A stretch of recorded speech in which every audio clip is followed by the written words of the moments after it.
We are now joined by UFC flyweight Rachael Ostovich. We'll take our first question from Jay Anderson with Kate Press. Thanks very much. And Rachel, welcome back. I'm going to start with a light one. Derek Lewis said his Instagram cannot compete with you, but he's going to open an OnlyFans for his feet. How do you think he'll do? Oh, you know what's funny? I just finished talking to him in the next door over. So that's really funny. I'm gonna have to ask him about that and get, the discount codes for all of that. So you're on board with it. Cool. On a more serious note, welcome back. It's Thank been a crazy year for everyone, for yourself in particular, because there's been the pandemic, the time away, the USADA suspension of the tainted supplement. I was wondering if you could just give us an idea of the roller coaster that you've been on. Oh man, this roller coaster did not stop. There was no end game for this one. Just right back into this fight game feels nice. I feel, really refreshed to be here. Um, just getting here, there was, a bunch of, with my last fights and all those obstacles I had to go through and jump through. I'm glad it's all over and I'm back here and ready to do the thing. Do the damn thing. The USADA process in particular, we've seen different sanctions for different fighters regarding Osterine and contaminated supplements. Josh Barnett went all the way to the point of taking it to arbitration and getting off of a warning. How happy were you with how everything played out in the end? You know how everything played out. I guess I couldn't have, asked for a better, conclusion. Happy that it's over. I feel like that whole situation in itself was, I don't even know how it happened, to be honest. And I think that's just the thing with USADA. Their technology is so good, and I guess that they can like trace things back to years and years and years ago, things you consumed unknowingly. There's so much. I think this is a problem for the nutrition companies that aren't regulated. I think there needs to bring more awareness out to other fighters and even the general public. I feel like a lot of people are misinformed on USADA and their, especially our sports nutrition industry, I guess, supplement industry. Well, the good news is you're back. I wanted to ask though, what has training camp been like for you during the pandemic in terms of, or in comparison to just a normal camp? With these COVID times, I feel that there's lots of changes. Just being here at Fight Week, there has been tons of changes. And it's definitely something that, I have to get used to, that everyone's getting used to. This is the new reality of 2020. Um, Training wise, gyms were closed in Hawaii. It was very different. No one was training. I'm blessed to have a family gym where we own our gym and we were able to have access to the gym to train. And, that was a blessing in itself. I think the only thing that was hard was finding training partners. I'm already limited to female training partners in Hawaii because I do live on an island. So even with COVID, it made things a little even harder. I'm grateful to have such a great support system with my ohana, my family. My brother, he is also a professional fighter. My sister, she helped train. She was also a wrestler. So, we're all, it really is a family. I wouldn't be here without. Well, I'm glad to hear you've got the support. Last one for me then. Just give us your thoughts on this matchup. It does seem as if both you and Gina have your backs to the wall a little bit, and that sometimes makes for extra motivation and a little more explosiveness. Exactly. I know that she needs this win just as much as I do. Um, but I'm going in there and I'm coming for that win. And this is serious. This could be my last fight. So I'm looking at in that terms. I've had a really great, you know, despite the COVID and all those circumstances, uh, I've had a really great training camp. So I'm feeling really good going into this fight. All right. Well, thanks very much. Looking forward to it this Saturday. We'll take our next set of questions from Stephen Morocco with Vox Media. Rachael, when you say last fight, do you mean last fight period or last fight in the UFC?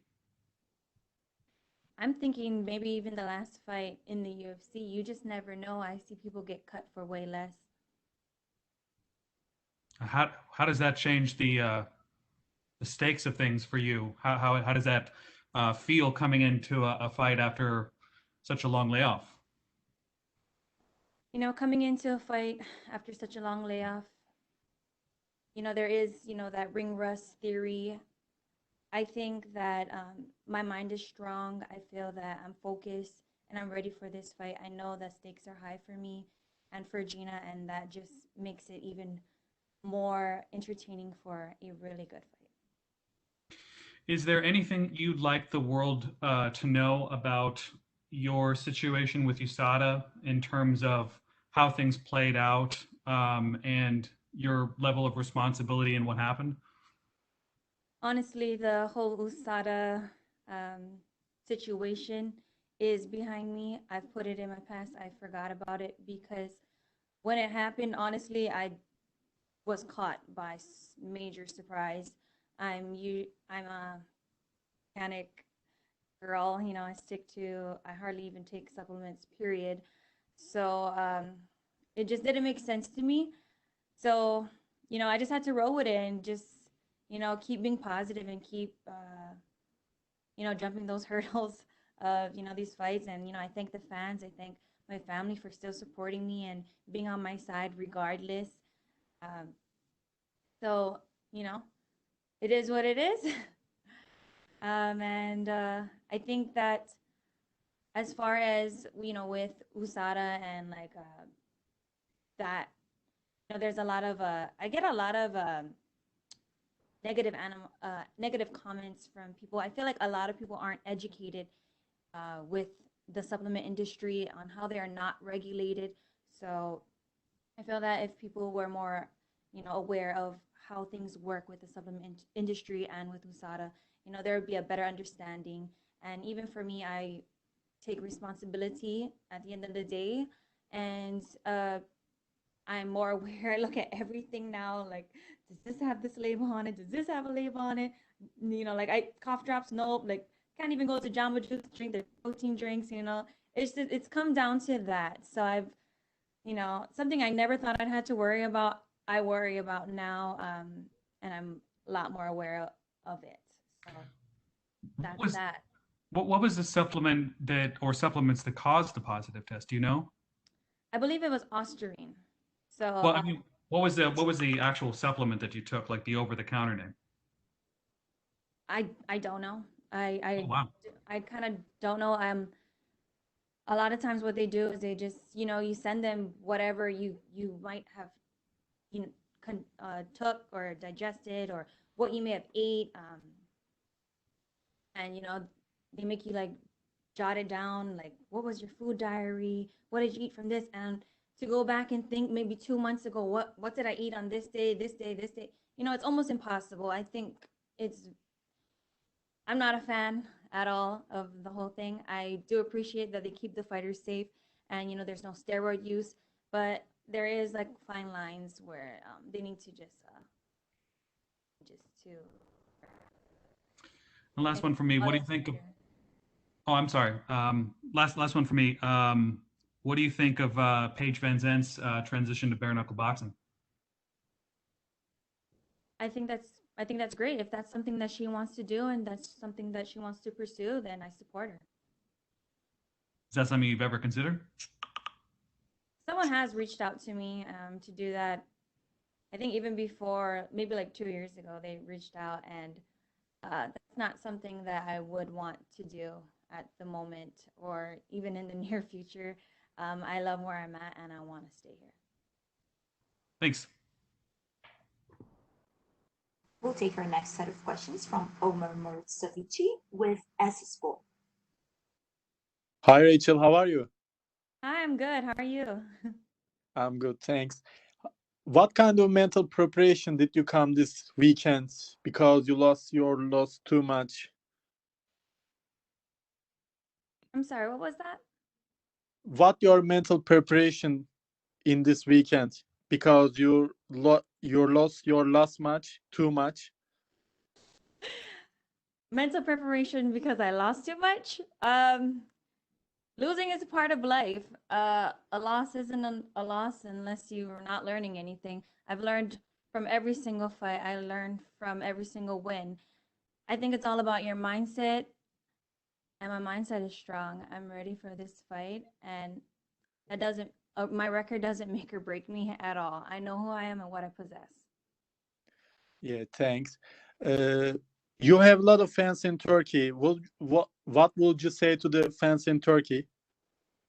I want to thank my fans all over the world, especially in Turkey. I appreciate you guys standing by my side and supporting me. It doesn't go unnoticed. Thank you. Thank you, Rachel. Next question is from Jim Versace with the Miami Herald. Hey, thank you so much. I'm curious, with all that's being said and all you've been through, how appreciative are you to be at this point where you're getting another fight with UFC? And even at a time, did you think like, oh my gosh, this may not happen? You know, it's funny you asked that. I kind of went through this whole fight camp, even this fight week, very positive, very focused, but at the same time, I was like, is this gonna happen? Is this really gonna happen? Is something gonna pop, another USADA test or COVID test or something? Like you just never know in 2020. So my guard is up, but I'm ready for it all. How do you feel about the MMA game today and your involvement with it? You said this might be your last UFC fight. You don't know. Is moving forward to stay in MMA at wherever? The plan is to stay in MMA in the UFC. I'm not saying that this is my last fight. I just think that, another loss 3 in a row, that won't be good. I know how that looks. I've seen people get cut for way less. That's how I look at things. And MMA is definitely, I've been doing it for 10 years. That's what I love to do. If they decide me to keep me, even after a loss, which is not gonna happen, I'll be grateful too. And it's kind of like you just have to block out the haters. And hey, I'm doing what I love to do on the best show in the world. So it is what it is. And lastly, for me, the training process for this fight, especially because of what you know now more about diet and supplements and all these things that you had to go through, who knew?